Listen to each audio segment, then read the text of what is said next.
آج کی قسط کا آغاز قاہرہ کے بازار سے ہوتا ہے۔ لوگ بازار میں موجود ہیں۔ ادھر سے حضرت وزیر اپنے غلاموں کے ساتھ آ رہا ہے اور اپنے غلام سے باتیں کر رہا ہے۔ غلام اسے دریائے نول کے بارے میں بتاتا ہے، کہتا ہے آپ کا ساتھ ہم سالان تقریب کی خوشی بھی منائیں گے جب دریائے نیل کا پانی ہماری سرحدوں سے آ ملے گا۔ سچ کہتا ہوں عوام میں پھیلی بے چینی ختم ہو جائے گی۔ وہ یہ خوش آمدانہ لہجے میں کہتا ہے اور حضرت وزیر کی طاقت ہر کوئی جان لے گا۔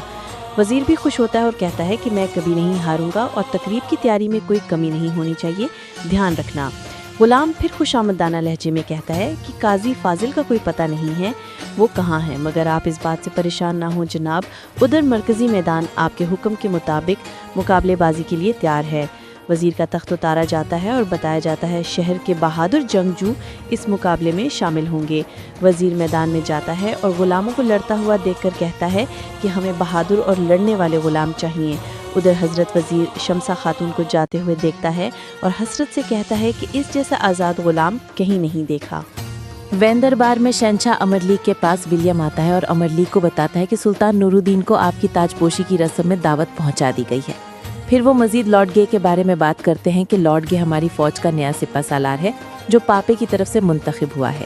اسی لمحے شہزادہ بالڈون آتا ہے۔ امر لیگ خوش ہوتا ہے شہزادے کو دیکھ کر اور کہتا ہے اس سلطنت کا اگلا شہنشاہ بالڈون ہے۔ پھر بالڈون کو کہتا ہے کہ تمہاری خصوصی تربیت ولیم کرے گا۔ شہزادہ خوش ہوتا ہے۔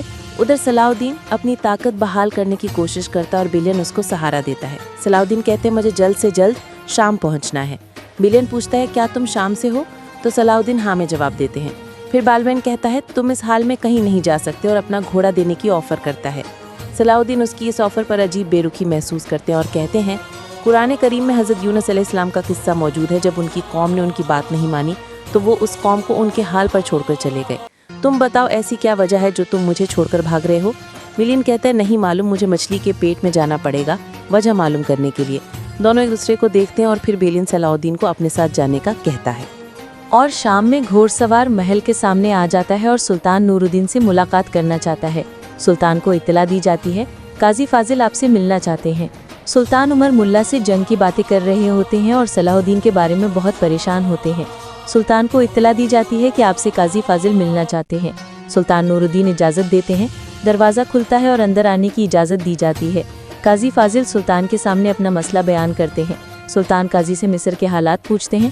قاضی فاضل مصر کے خراب حالت کے بارے میں وضاحت سے سلطان نور الدین کو بتاتے ہیں اور سلطان سے درخواست کرتے ہیں کہ قاضی فاضل تنہائی میں بات کرنے کا کہتے ہیں اور پھر سب لوگوں نے تنہا چھوڑ دیتے ہیں۔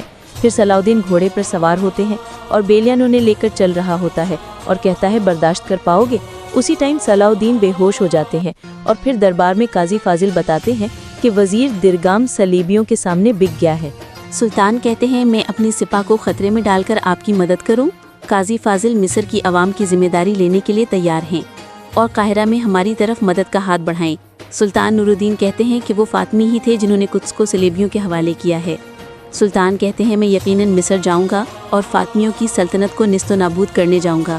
ادھر جنگل میں صلاح الدین بے ہوش ہوتے ہیں اور بیلین ان کی حفاظت کرتا ہے اور پانی پلاتا ہے۔ صلاح الدین کو ہوش آتا ہے تو بیلین سا شک کی نظر سے دیکھ کر کہتے ہیں یہ تو شام کا راستہ نہیں ہے۔ صلاح الدین کو بیلین پر شک ہوتا ہے اور اس سے پوچھتے ہیں تم نے راستہ کیوں بدلا ہے؟ بیلین کہتا ہے صلیبیوں کی وجہ سے۔ صلیبیوں کا ایک دستہ یہاں سے گزر رہا تھا تو میں نے راستہ بدل دیا۔ تھوڑی دیر بعد صلیبیوں کا جنگی دستہ وہاں سے گزرتا ہے۔ صلاح الدین دیکھ لیتے ہیں۔ صلاح الدین کہتی ہیں آخر کون ہو تم؟ بیلین کہتا ہے گھبراؤ نہیں، میں نے تمہیں کنویں سے اس لیے نہیں نکالا کہ تمہیں دوبارہ پھینک دوں۔ صلاح الدین حیران ہو کر کہتے ہیں کہ تم نے ایسا کیوں کیا، کیا وجہ ہے؟ بیلین کہتا ہے میں نے اس لیے ایسا کیا ہے تاکہ تمہیں تمہاری ماں سے ملا سکوں۔ صلاح الدین حیرت سے کہتے ہیں کہ ایک مسلمان کی حفاظت کو کرتے پہلی بار دیکھا ہے، جبکہ مسلمان ہمیشہ عیسائیوں کی حفاظت کرتے ہیں۔ ہو سکتا ہے اس کے بدلے تمہاری بخشش ہو جائے۔ بیلین مسکراتا ہے۔ ادھر محل میں قاضی فضیل نور الدین کو قیمتی تحفہ دیتے ہیں۔ نور الدین کہتے ہیں واقعی یہ قیمتی ہے، یہ مدینہ منورہ کی بنی ہوئی انگوٹھی ہے۔ اس پر قاضی فضیل اس کی تصدیق کرتے ہیں اور چلے جاتے ہیں۔ وہاں قاہرہ میں شمسہ اپنی رقاصاؤں کا ساتھ رقص کرتی ہے۔ رقص مکمل ہونے پر شہزادی کہتی ہے تم نے اپنی آواز کو کیوں قید کیا ہے؟ یہ کیسی قید ہے؟ شمسہ کہتی ہے ایسی کوئی قید نہیں ہوتی جو انسان کی اصل کو قید کر سکے، لیکن مجھے ان لوگوں پر افسوس ہوتا ہے جو ہاتھ بندھے ہونے پر خود کو قیدی کہتے ہیں۔ ملکہ مسکراتی ہے اور کہتی ہے